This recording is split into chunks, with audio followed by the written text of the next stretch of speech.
Pag ikaw'y tagapagtanggol, hindi sapat yung maaawa ka lang. Tatayo ka sa gilid. Hindi, pagtatanggol mo. Anong katangian meron yan? Tapang, buo ang dibdib. Kayang banggain kahit sino sa ngalan ng katotohanan.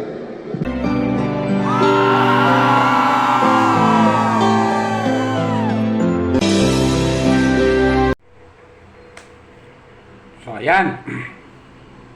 Basta po kayo. Dito naman po ako. Welcome po sa aking YouTube channel, Randy Channel. Pakisubscribe, like, and share, comment din sa aking video upload, okay?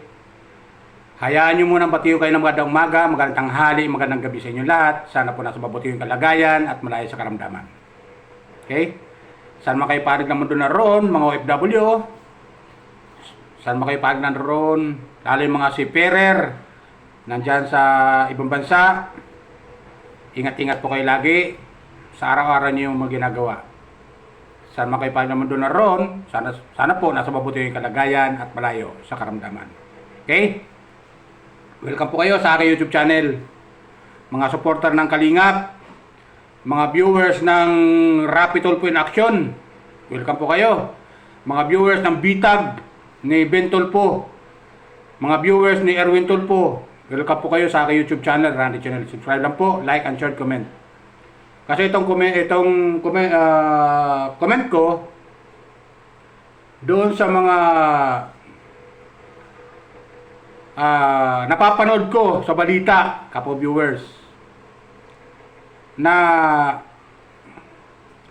sari-saring reaction, comment sa comment section na napapanood ko sa balita tungkol kay Erwin Tulfo at kay Ben Tulfo.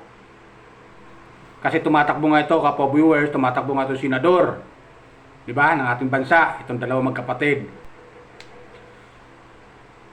Alam niyo mga kapo viewers, tama lang na tumakbo itong dalawang magkapatid na Erwin Tulfo at Ben Tulfo para sa akin. Tama lang. Para may katuwang si Senator Rapi Tulfo na lumaban sa mga katiwalian sa ilan nating mga namumuno o nanunungkulan sa ating gobyerno na nakikipagsabuatan sa mga sa mga dorobo, kung tawagin ni Ben Tulfo, sa mga dorobo na ilang mga individual na mga negosyante. Di ba? Kasi alam niyo bakit? Nakita niyo bakit pumasok si Senator Rapi Tulfo sa Senado? Bakit siya nanalo? At number 3 pa nga. Unang takbo pa lang siya, nanalo kaagad. At number 3 pa nga. Bakit, kapo viewers? Dahil sa sigaw ng taong bayan, lalo-lalo yung mga nasa baba, nasa ka-level natin na mga mahihirap, na hindi nabibigyan ng hustisya. Si Senator Rapi Tulfo, kapo viewers, ay siya yung nagtatanggol sa mga inaapi. At totoo naman yan. Napapanood natin sa kanyang YouTube channel, di ba? Kung kayo palagi nanonood sa programa sa radyo, sa kanyang YouTube channel, nakikita natin kung paano siya tumulong sa mga naaapi. Di ba? Kaya hindi mo tayo magtataka kung bakit malakas ang Tulfo brothers, ang mga Tulfo sa ngayon. Dahil napapanahon talaga na kahit paano tayo mga maliliit na mamamayan ay napapansin at mapapansin ng ating gobyerno. Di ba? Kasi bakit tuwing halala na lang, mga malalaking tao, mga malalaking, may mga milyonaryo, may mga pera, yun lang na palagi nananalo. Pag nanalo, manood tayo sa mga imbestiga sa Senado, puro daldal sila. Hanggang daldal lang. pero walang aksyon na ginagawa.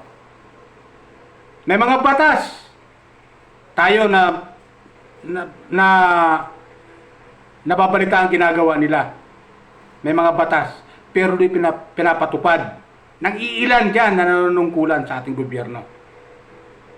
Tingnan mo pag Senator Rapi Tulfo, di ba, kapo viewers? Tingnan nyo pag Senator Rapi Tulfo nagsalita, kailan pairalin yung batas na yan? Oh. Nagagawa, kapo viewers. Tingnan natin, siya nangyayari ngayon, di ba?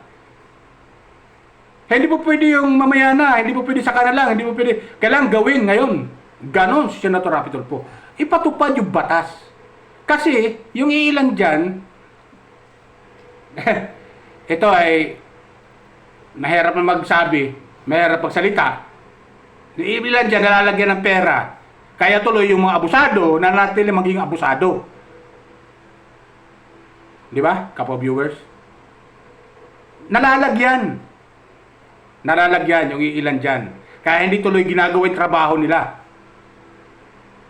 Ito, tinan mo, dumating si Senator Rapi Tulfo.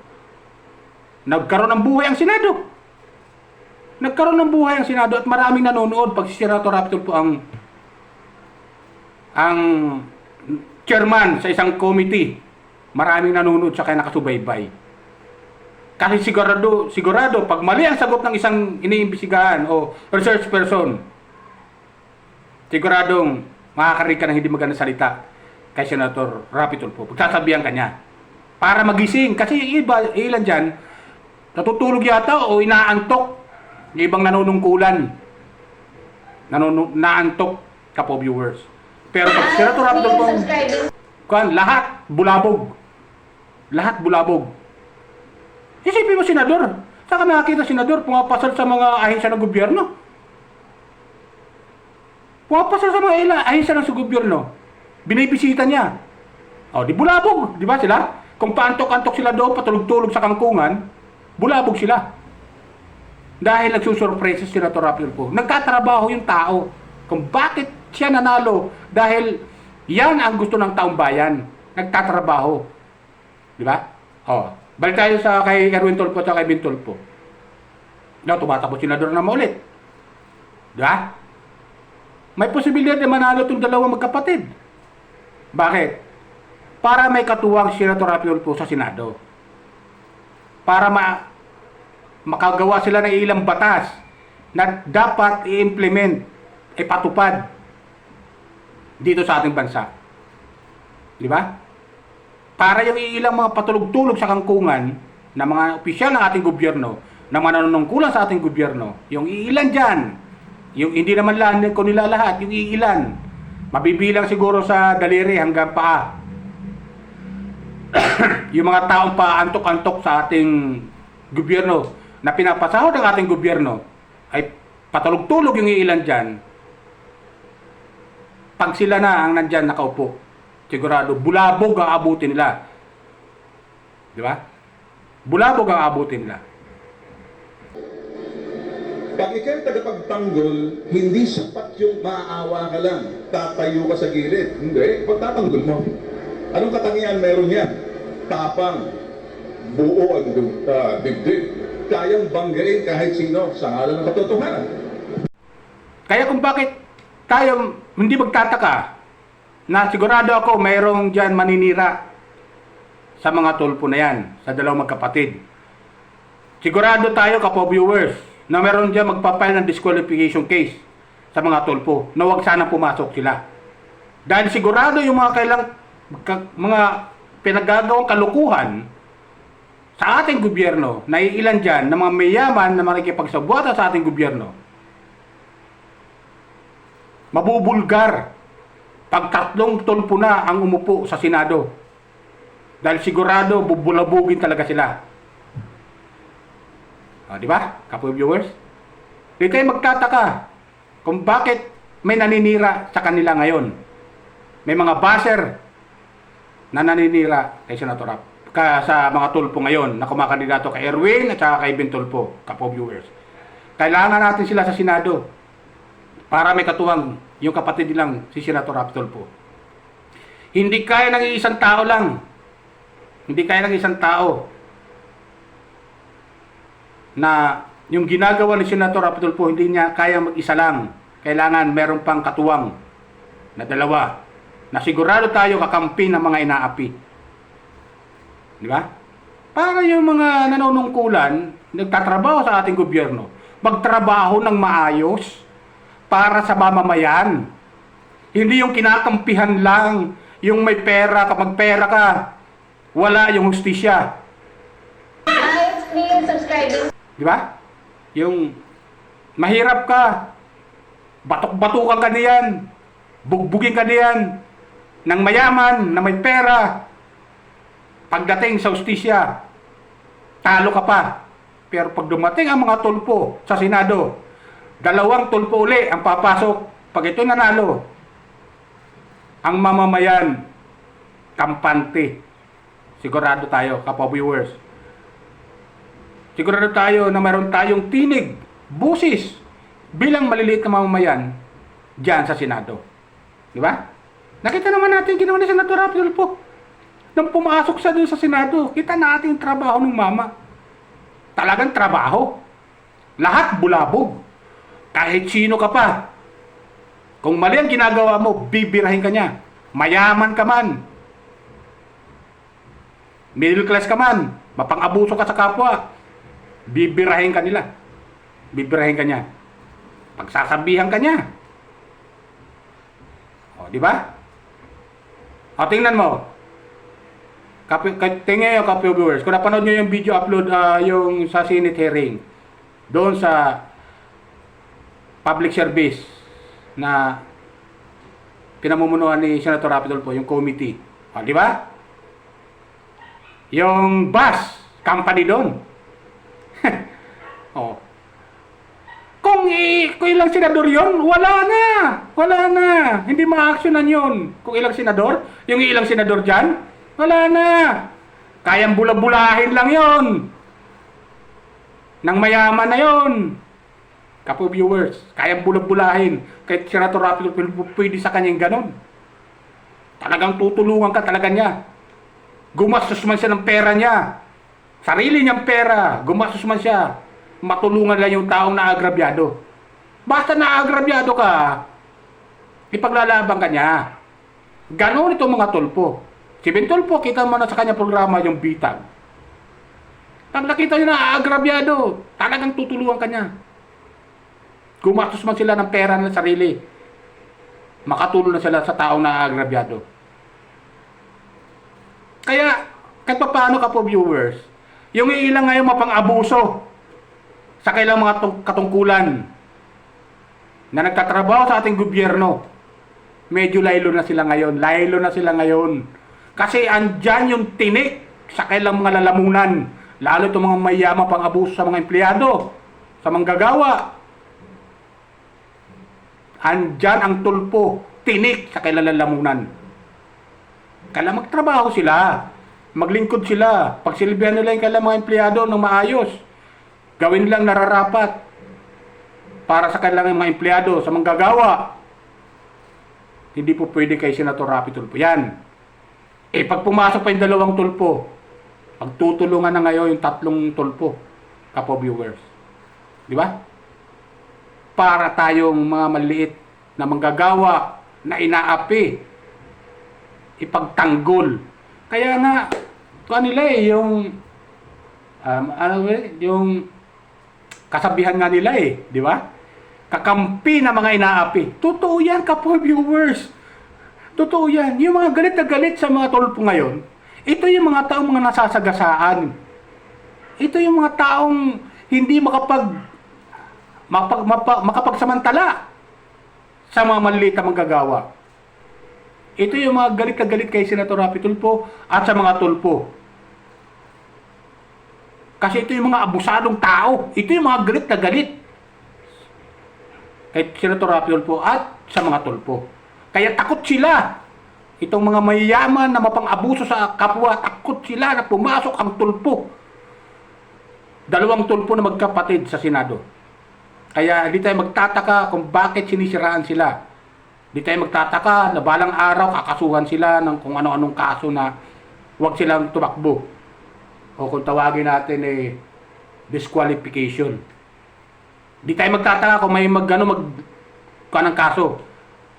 Dahil sigurado itong mga mayaman na to, magbubuhos to ng pera para lang itong dalawang tulpo huwag pumasok sa Senado. Nasigurado yan. Pero doon sa nagkamali, ubusin man lang pera nila. Pag taong bayan ang nagsalita, wala silang magagawa. Gagastos lang silang pera. Kaya kayo, advice ko lang sa inyo, mga mapang-abuso o mga negosyante na tumutulong para siraan ang tulpo. Lalo si Erwin Tulfo at saka si Ben Tulfo. Kayong mga kayong mga negosyante na nagsasamantala at mayroon kayong gagamiting tao para lang siraan ang mga tulpo. Mauubos lang pera nyo. Gagastos lang kayo ng malaki pero di kayo mananalig sa taong bayan. Pag taong bayan nagsalita, siguradong papasok ang mga tulpo sa Senado. Kasi alam nyo kapo viewers, yung iilang kasi dyan, inggit ang umiiral na. Inggit. Inggit na pumasok ang mga tulpo. Kasi yung kanilang mga kawalang hiyaan, hindi na sila makakagawa ng kanilang kawalang hiyaan, kapo viewers. Hindi na sila makakagawa. Yung pagsamantala sa kapwa, mapang-abuso sa kapwa, itong mga taong ito na inggit sa mga tulpo. Tapos ang kailang maligayang araw na mang-abuso sa kapwa. Di ba? At kay tulpo ka lumapit, sigurado, makakuha ka ng hustisya. Pero pag mali ka naman, siguradong bibitiwan ka rin. Mali ka eh. Mali naman ginagawa mo, nang-aabuso ka eh. Hindi ka rin kakampihan. Magdusa ka sa ginawa mong kasalanan. Pag mali ka, pero pag nasa tama ka, kahit anong mangyari, ilalaban ka niya ng patayan sa mga pagtulpo na nagsalita. Halos sinaturapan tulpo. Ito magsalita yan. Nakita, marinig natin, over my dead body. Pag nasa katwiran ka, mahirap ka kapag samantala ka sa kapwa. Mali ginagawa mo, bibitiwan ka rin niya. Hindi ka rin niya tutulungan. Mali ka eh.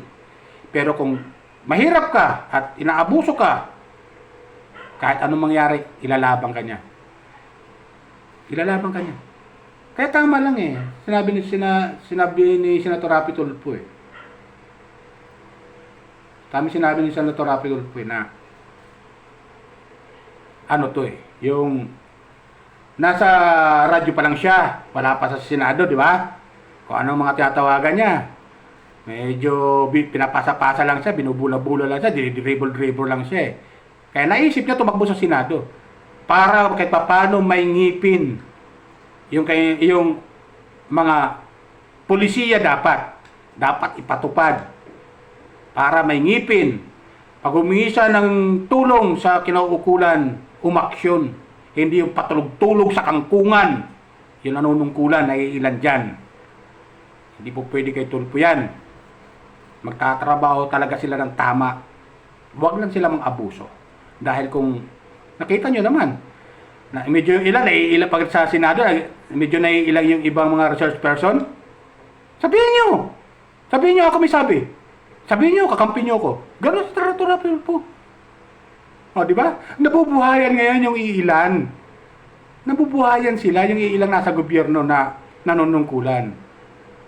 O, di ba? Eh, may kakampi na sila sa Senado eh. Eh, pag pumasok pa yung dalawang tulpo, si Erwin at si Ben Tulfo, hindi lalong magiging matibay. Di ba? Nakakatuwa na papasok ang mga tulpo. Malakas sa sorbi. Lahat ng sorbi. Mataas yung kanila. Lalo si Erwin Tulfo. Number 1 palagi sa mga sorbi. Ito, mayroon ako nakuha. Maliit lang na video ni Erwin Tulfo. Ito yung sinabi niya. Pakinggan natin. Okay?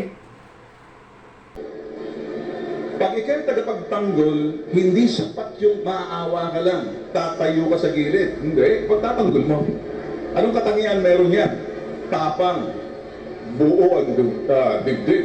kayang banggain kahit sino sa ngalan ng katotohanan. So yun, di ba? Napakinggan natin. Kakampi ng mga inaapi. Ganon kasi ang tulpo. Ganon sila. Basta nasa tama ka, ipaglalaban ka nila. Pag wala ka sa katwiran, nako, itsapwera ka. Mali naman eh. Mahirap kasi, ano to, kung mali ang ginagawa mo at nang-aabuso ka sa kapwa, hindi ka nakakampihan. Nang-aabuso ka eh. Huwag mong gawin. Di ba? Huwag mong gawin. Huwag mong maabuso sa kapwa. Di ba? Para wala problema. Ganun yun. At magtatrabaho talaga sila ng tama ang mga tulpo. At nakikita natin, hindi nasasayang yung bayad ng taong bayan. Di ba? Hindi nasasayang yung sinasahod nila ni Senator Rapi Tulfo. Hindi sayang. Hindi nanghihinayang ang taong bayan na nanalo si Senator Rapi Tulfo. Bakit? Nagtatrabaho ng tama. Ganon. Ganon yung si Erwin Tulfo at saka si Ben Tulfo. Pag nasa Senado to, magtatrabaho to ng tama. Sigurado yan, kapo viewers. Kaya suportan natin sila. Kapo viewers. Suportan natin ang mga tulpo. Kaya, yun lang sa akin, kapo viewers. Palala ko lang ulit, baka meron pang hindi nakakapag-subscribe sa aking YouTube channel, Radichinel. Mga viewers ng BITAG, viewers ni Senator Rapi Tulfo, RTIA, at saka viewers ni Ben Tulfo, ni Erwin Tulfo, kapo viewers. Subscribe lang po kayo, like and share, comment. Okay? Para nagustuhan nyo po yung aking comment dito sa video, subscribe lang po kayo, like and share, comment. Pakishare na lang po. Okay? Salamat! Bye! Ingat po lagi, pagpalay po tayo ng pumikipan.